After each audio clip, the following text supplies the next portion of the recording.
अस्सलाम वालेकुम एवरीवन। हमारे पास अगली लैब जो है दैट इज़ ऑफ स्टैक्स। हम लोग स्टैक पे बात करते हैं कि स्टैक है क्या एंड स्टफ। ओके, स्टैक्स हमारे पास स्ट्रक्चर्स हैं। एक डेटा स्टोर करने का स्पेसिफिक स्ट्रक्चर है जिसको आप लास्ट इन फर्स्ट आउट के नाम से भी जानते हैं। लास्ट इन फर्स्ट आउट का मतलब क्या है, मैं थोड़ी देर में समझाती हूँ। हमारे पास जैसे अभी तक हम लोग एरे पढ़ते आए थे। अभी तक हमने एरे के अलावा कोई और डेटा स्ट्रक्चर नहीं पढ़ा। जैसे एरे में डेटा को स्टोर करने का मैकेनिज़्म होता है।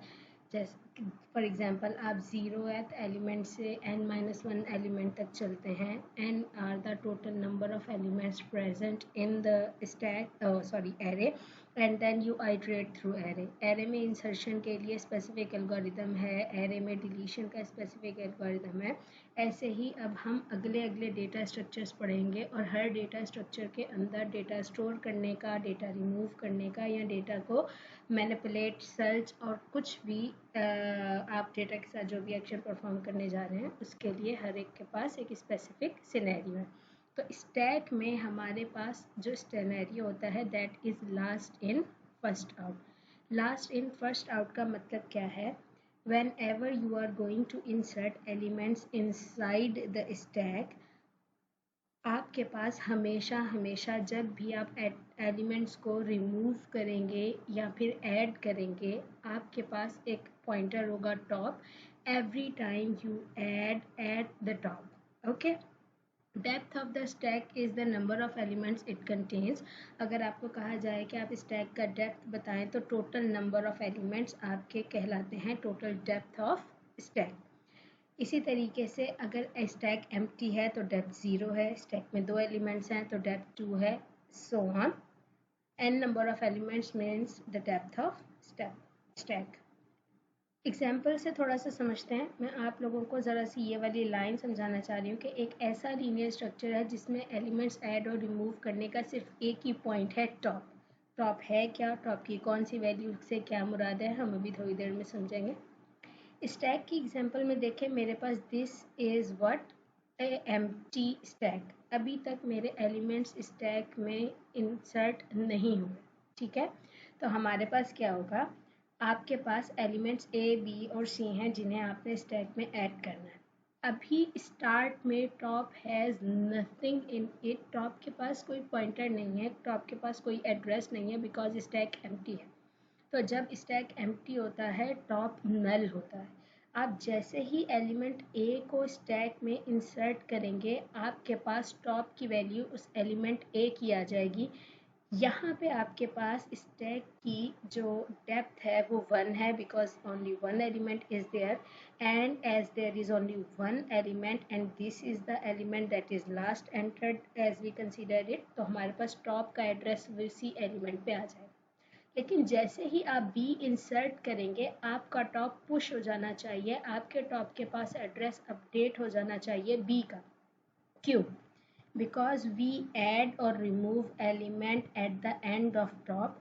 तो मेरे पास एलिमेंट टॉप था, टॉप के एंड ही पे एलिमेंट बी ऐड किया। यस, अब अगला एलिमेंट अगर मुझे ऐड करना है तो मेरे पास ये टॉप एड्रेस होना चाहिए ताकि टॉप +1 पे मैं क्या करूँ, एलिमेंट को ऐड कर सकूँ।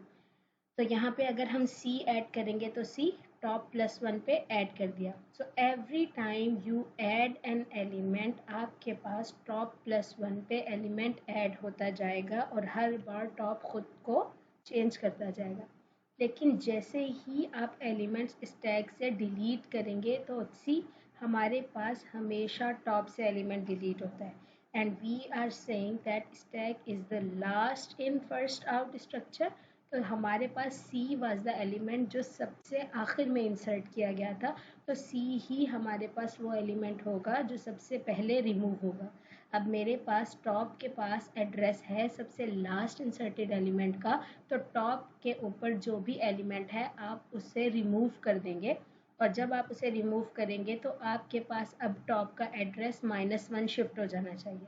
तो see when you are inserting, top +1 shift होता है और जब आप डिलीट करते हैं टॉप -1 शिफ्ट होता है। सही है। ऐसे ही आपके पास स्टैक की इम्प्लीमेंटेशन आप एरे बेस्ड इम्प्लीमेंटेशन करेंगे, तो अभी थोड़ी देर में मैं इसकी एग्जांपल समझाऊंगी। हमारे पास टॉप की कुछ पोजीशंस होती हैं और वो पोजीशंस बताती हैं आपके स्टैक का स्टेटस क्या है। अगर पोजीशन टॉप के पास इनिशियली -1 है तो इसका मतलब है स्टैक एम्प्टी है। इसका मतलब क्या हुआ, यहाँ पे आपने टॉप को -1 रखा था। टॉप -1 का मतलब क्या है, स्टैक एम्प्टी है। लेकिन जैसे ही आप इंसर्शन करेंगे तो टॉप 0 हो जाएगा, क्योंकि हम एरे बेस्ड इम्प्लीमेंटेशन स्टैक की करेंगे तो इंडेक्सिंग स्टार्ट 0 होगा। तो जैसे ही स्टैक में टॉप में पोजीशन 0 आती है, आपके पास there is only one element in stack. n-1 means stack is full. Let's say I am saying मेरे पास एक स्टैक है जो 6 एलिमेंट्स लेता है।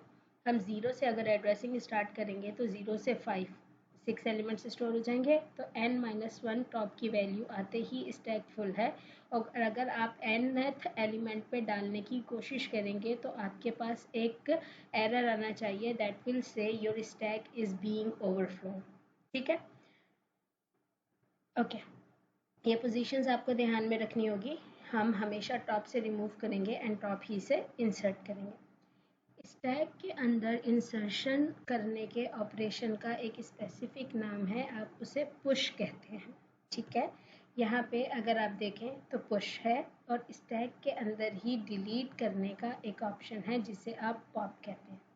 Whenever you will call a method named push, इसका मतलब है you are inserting something into the stack, and whenever you call a method named pop, it means you are deleting something from the stack. Pop और peek दो different methods हैं। pop और peek दोनों के दोनों हमारे पास top of the element fetch करके देते हैं stack से, लेकिन हमारे पास पॉप क्या करता है, स्टैक में से एलिमेंट रिमूव करता है और आपको शो करता है। पीक रिमूविंग नहीं करता, ये सिर्फ और सिर्फ शो करता है कि आपके पास कौन सा एलिमेंट है। पीक कॉल करने का मतलब है element is still present in the stack, it is just displaying the information. And pop का मतलब है it is also removing the element from top of the stack and then displaying you कि this element is deleted. So pop actually deletion perform करता है और peek actually सिर्फ top का elements को डिस्प्ले करता है। अब ये चीज़ लिखी भी क्या है, आपके पास एक मेथड होगा न्यू का जो हमेशा क्रिएट न्यू स्टैक करता है। लाजिम नहीं है आप बनाएं, लेकिन एक ऑप्शन हो सकता है। जैसे आपको स्टैक को इनिशियलाइज करना है, जैसे हम C++ पे काम कर रहे हैं, हम डायनामिक इनिशियलाइजेशन नहीं कर सकते, तो मेरे पास स्टैटिक वैल्यू होनी चाहिए। तो आप सबसे पहले अपनी स्टैक को इनिशियलाइज करेंगे कि हाउ मैनी एलिमेंट्स या number of elements you want your stack to have. यहाँ पे आपके पास कोई भी एक वैलिड डेटा टाइप होनी चाहिए।